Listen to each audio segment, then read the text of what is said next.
नमस्कार, स्वागत है आपका। दोपहर के 3 बजने वाले हैं। इस बुलेटिन में मैं हूं आपके साथ आशा झा और बड़ी खबर के साथ बुलेटिन की शुरुआत आपको बता दें हनीप्रीत से जुड़ी इस वक्त एक बड़ी खबर आ रही है। सीआईबी ने हनीप्रीत के नेपाल में होने की पुष्टि की है। कल नेपाल नंबर की गाड़ी में हनीप्रीत को देखा भी गया था और अब सीआईबी जो कि वहां की सेंट्रल इन्वेस्टिगेशन ब्यूरो है उसकी तरफ से पुष्टि की गई है कि हनीप्रीत नेपाल में ही मौजूद है, यानी कि हनीप्रीत जल्द ही गिरफ्तार हो सकती है। इसके कयास भी लगाए जा रहे हैं। जिस तरीके से देखा भी गया नेपाल नंबर की गाड़ी में हनीप्रीत को महेंद्र नगर में एक हफ्ते तक छिपी रही हनीप्रीत, ये भी बड़ी खबर सामने आई है और ऐसे में अब उम्मीद यही की जा रही है कि जल्द से जल्द राम रहीम की सबसे बड़ी राजदार हनीप्रीत की गिरफ्तारी हो जाएगी, क्योंकि इतना पक्का हो चुका है कि हनीप्रीत नेपाल में ही छिपी हुई है। हालांकि वो भेष भी बदल रही है, लेकिन अब जब हनीप्रीत को देखा भी जा चुका है और कहां एक हफ्ते तक छिपी हुई थी महेंद्र नगर में, ये भी पता चल चुका है, तो उम्मीदें यही लगाई जा रही हैं कि अब हनीप्रीत की गिरफ्तारी भी जल्द ही संभव है और कई बड़े राज से पर्दा इस गिरफ्तारी के बाद उठ सकता है। और चलिए हम सीधा रुक करते हैं। अमिताभ ओझा ज्यादा जानकारी के साथ जुड़ रहे हैं, हमारे संवाददाता। अमिताभ, हनीप्रीत को देखा गया महेंद्र नगर में, हनीप्रीत छुपी हुई थी, क्या उन तमाम जगहों पे जो वहां की सीआईबी है उसने रेड की है? जी बिल्कुल, हनीप्रीत को महेंद्र नगर का इलाका है और आपको बता दें वो लखीमपुर खीरी जो यूपी से सटा हुआ जो सोनौली बॉर्डर है उसके करीब का इलाका है। और बस कल जो खबरें आई थी उसके मुताबिक वहां पे हनीप्रीत पिछले कई दिनों से थी और कल उसे एक नेपाली नंबर की गाड़ी से निकलते हुए देखा गया था महेंद्र नगर के आसपास। तो नारायणगढ़ की तरफ यानी कि सिर्फ 3 और लोग थे जो स्थानीय थे और इसके बाद ये खबर सीआईबी को मिली है और उसके बाद उस इलाके में उनकी तलाश हनीप्रीत की तलाश तेज हो गई है, क्योंकि इस बात की लगातार संभावना आ रही थी कि सोनौली बॉर्डर के पास से ही वो एंट्री लिए यूपी के रास्ते वो नेपाल में प्रवेश की थी और जो इलाका जहाँ देखने की बात हो रही है वो उससे ही सटा हुआ इलाका है। बिल्कुल, तो ऐसे में उम्मीदें हनीप्रीत की गिरफ्तारी की बढ़ गई हैं। आप बने रहिए अमिताभ हमारे साथ। दोबारा मैं आपके पास आती हूँ, उससे पहले राम रहीम की सबसे बड़ी राजदार हनीप्रीत जिस तेजी से अपने ठिकाने बदल रही है उसी तेजी से उसने अपना हुलिया भी बदल लिया है। एक्सक्लूसिव खबर न्यूज 24 पर हनीप्रीत से जुड़ी हम आपको बता रहे हैं। हनीप्रीत की तलाश के लिए नेपाल में मौजूद न्यूज 24 की टीम को ये पता चला है कि नेपाल में छिपी हनीप्रीत ने अपना हुलिया पूरी तरीके से बदल लिया है। वो नेपाली लड़कियों के भेष में छिपी है। दावा ये किया जा रहा है कि चेहरा ही नहीं, अपने पहनावे में भी हनीप्रीत ने बदलाव किया है। इससे हनीप्रीत का अंदाज बिल्कुल नेपाली लड़कियों की तरह नजर आने लगा है और ये बदलाव इसलिए किया है ताकि झट से उसे कोई पहचान ना पाए और वो जिस तरीके से लगातार नेपाल में छिप कर रह रही है वो छिपी रह पाए, उसको पकड़ा ना जा सके। आपको हनीप्रीत की 2 तस्वीरें भी हम दिखाते हैं और जो दिखा भी रहे हम आपको तस्वीर ये देखिए। ये पहली तस्वीर हनीप्रीत की असली तस्वीर जो कि पूरा देश देख चुका है, जबकि दूसरी तस्वीर जो आप देख रहे हैं उसमें बदली बदली हनीप्रीत आपको नजर आएगी।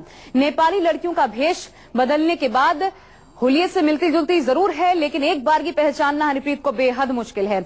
इन दोनों तस्वीरों से अंदाजा लगाया जा सकता है कि हनीप्रीत का चेहरा नेपाली लड़कियों से बेहद मिलता जुलता है और ऐसे में इसी बात का फायदा उठा रही है हनीप्रीत। अमिताभ हमारे साथ लगातार जुड़े हुए हैं नेपाल से, हमारे संवाददाता। अमिताभ, इसी बात का फायदा हनीप्रीत उठा रही है कि चेहरा जो हम देख भी रहे हैं स्क्रीन पर अमूमन इतना ज्यादा मिलना संभव नहीं होता, लेकिन हनीप्रीत के पास ये एक प्लस पॉइंट है कि उसका चेहरा नेपाली लड़कियों से मिलता है। बिल्कुल, जब ये बातें आई थी कि हनीप्रीत नेपाल में छुपी तो कई प्लस पॉइंट है जिसके आधार पे हनीप्रीत ने फैसला लिया होगा कि वो नेपाल में सुरक्षित पनाह ले सकती है। क्योंकि आप अगर तस्वीरों को भी देखें तो नेपाल की जो नेपाल की लड़कियों का जो चेहरा होता है तस्वीरों को देखें तो उससे ये पहचान पाना काफी मुश्किल है कि वो हनीप्रीत है या फिर नेपाल की कोई लड़की है, क्योंकि काफी कुछ समानताएं दोनों में देखने को मिल रही है और इसी का बेनिफिट हनीप्रीत को मिल रहा है कि नेपाल की जो एजेंसियां हैं, चाहे भारत की एजेंसियां हो, वो मिलकर उनसे तलाश कर पाने में मुमकिन नहीं हो पा रही है। क्योंकि सिर्फ एक लैंग्वेज प्रॉब्लम हो सकती है, लेकिन उसके बाद अगर हम पहनावे को देखें, चेहरे को देखें तो साफ जो नेपाली लड़कियों को होता है वही ठीक चेहरा और वही पहनावा हनीप्रीत का चेहरा काफी हद तक मिलता जुलता है। और इसकी यही वजह है कि यहाँ पे कई जैसे तस्वीरें निकाली गई है, अलग अलग तस्वीरों में दिखाया जा रहा है कि किस तरीके से हनीप्रीत अपना भेष बदल सकती है और वही हो भी रहा है, क्योंकि जिस तरीके से लगातार सरगर्मी से खोज तलाशी जा रही है और अब तक नहीं मिल पाना, ये साफ है कि कहीं न कहीं इस बात का फायदा उसे मिल पा रहा है क्योंकि नेपाल की जो लड़कियां उससे उनका चेहरा मिल पा रहा है। जी बहुत बहुत शुक्रिया आपका अमिताभ तमाम जानकारी हमें देने के लिए। तो मिलते जुलते चेहरे का फायदा हनीप्रीत नेपाल में रहकर उठा रही है।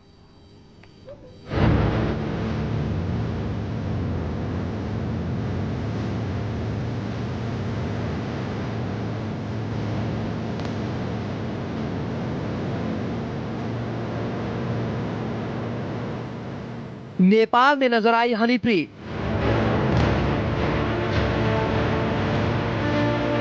तलाश में जुटी नेपाल की सीआईबी की टीम।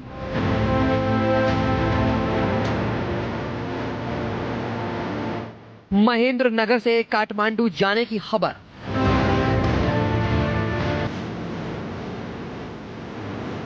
हनीप्रीत राम रहीम की वो राजदार जिसकी तलाश हरियाणा, पंजाब से लेकर यूपी और राजस्थान तक में की गई। पिछले 20 दिनों से भी ज्यादा वक्त से फरार हनीप्रीत का अब तक पुख्ता सुराग नहीं मिल पाया है। अब उसके नेपाल में देखे जाने की बात सामने आई है। बताया जा रहा है कि हनीप्रीत को नेपाल के बुटवल के पास देखा गया। वो नेपाल नंबर वाली गाड़ी में 2 लोगों के साथ सवार थी और महेंद्र नगर से निकलकर वो काठमांडू की तरफ निकली।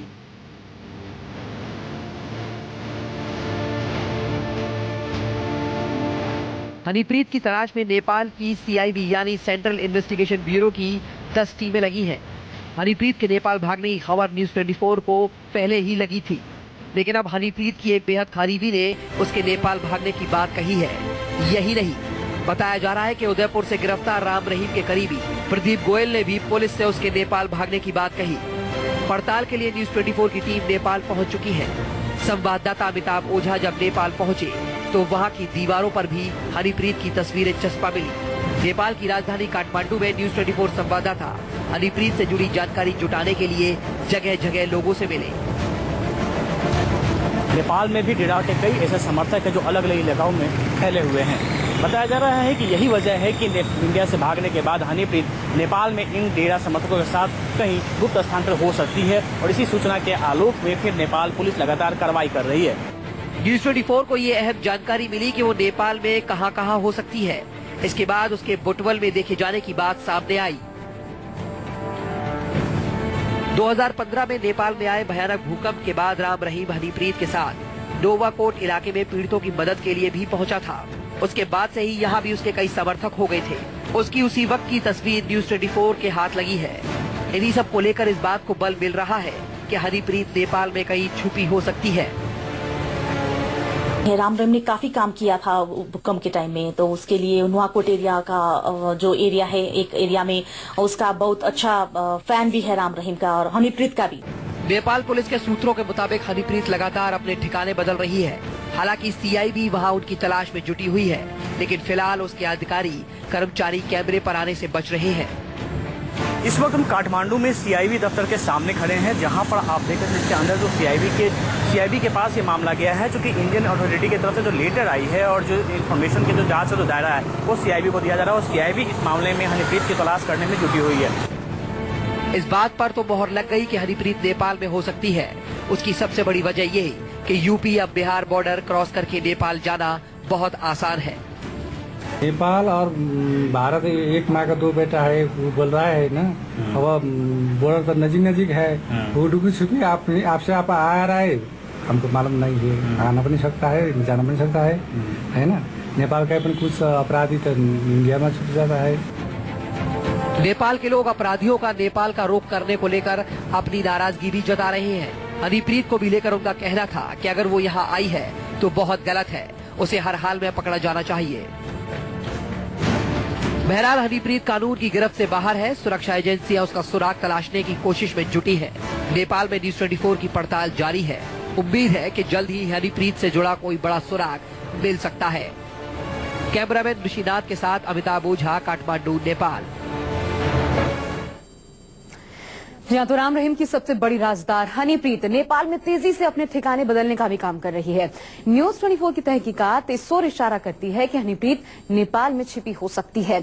अब तक जो जानकारी मिली है उसके मुताबिक हनीप्रीत को पूर्वी नेपाल में देखा गया है। न्यूज़ 24 की खबर की पुष्टि नेपाल की जांच एजेंसी ने भी की है। हनीप्रीत को पूर्वी नेपाल के महेंद्र नगर में देखा गया है। महेंद्रगढ़ से वो नारायण घाट की तरफ गई। नेपाली मीडिया रिपोर्टर्स की माने तो हनीप्रीत सुनसरी जिले में छिपी हो सकती है। डेरा सच्चा सौदा प्रमुख राम रहीम की सबसे बड़ी राजदार हनीप्रीत नेपाल में है। न्यूज़ 24 की इस खबर की पुष्टि नेपाल की जांच एजेंसी सीआईबी ने भी कर दी है। सूत्रों से मिली जानकारी के अनुसार हनीप्रीत नेपाल के महेंद्रनगर इलाके में छुपी हुई थी। यह वो इलाका है जो सोनाली बॉर्डर से लगा हुआ इलाका है और यहाँ पे करीब एक सप्ताह तक छुपे होने के बाद कल यानी रविवार को हनीप्रीत को यहाँ एक गाड़ी में देखा गया है। उसके साथ 3 अन्य लोग भी थे जिनके बारे में अभी जांच चल रही है। नेपाल में आज लोकल बॉडी के चुनाव है, इस वजह से यहाँ सुरक्षा के काफी इंतजाम है। और जो जिस गाड़ी में देखी गई थी हनीप्रीत को, वो गाड़ी नारायण घाट की तरफ गई है। यानी कि नारायण घाट से 2 रास्ते होते हैं, एक तो पोखरा जाती है, दूसरा काठमांडू। अब देखना होगा कि आखिर हनीप्रीत को कहां पर ट्रैप किया जा सकता है और कहां उसकी गिरफ्तारी हो सकती है। कैमरामैन श्रीनाथ के साथ अमिताभ ओझा, काठमांडू, न्यूज़ 24। और हम आपको ये भी बताएंगे कि फरारी के बाद हनीप्रीत ने नेपाल को ही अपना ठिकाना क्यों चुना। नेपाल में स्थानीय लोगों से बातचीत में ये पता चला है कि नेपाल में राम रहीम और हनीप्रीत के समर्थक बड़ी तादाद में हैं। इससे उसे यहाँ छिपने में कई ठिकाने मिल सकते हैं। साथ ही कई कानूनी पेंच की वजह से भी पकड़े जाने के बाद भी हनीप्रीत को भारत लाना मुश्किल हो सकता है। ये बड़ा कारण कि हनीप्रीत नेपाल में छिपी हुई है। पंचकुला से फरारी के बाद अगर नेपाल को अपना हनीप्रीत ने ठिकाना बनाया तो इसकी भी एक बड़ी वजह है।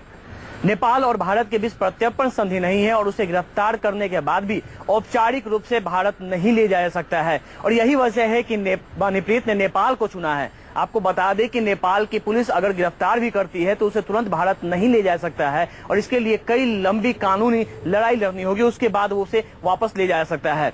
दूसरी बात कि सबसे पहले नेपाल में अगर हनीप्रीत आई है तो यहाँ उसके कई ठिकाने हैं और कई लोग हैं जो डेरा सच्चा सौदा से जुड़े हुए थे। राम रहीम के कई खास लोग हैं और वही खास लोग आज नेपाल में हनीप्रीत को मदद कर रहे हैं। क्योंकि हनीप्रीत का जो वेशभूषा है, जो उसके जो चेहरे के हावभाव है, वो भी नेपाली जो लड़कियां होती हैं उससे मिलती जुलती हैं। यही वजह है कि नेपाल में हनीप्रीत को तलाश करना एक बहुत बड़ा काम है और इसी वजह से खुफिया एजेंसियों को परेशानी भी हो रही है। लेकिन जिस तरीके से जांच चल रही है और जिस तरीके से भारतीय एजेंसियां नेपाली एजेंसियों के साथ मिलकर काम कर रही है, उसमें यह भी बात तय है कि ज्यादा दिनों तक हनीप्रीत अपना ठिकाना नहीं बदल सकती है और ज्यादा दिनों तक वह भाग कर नहीं रह सकती है।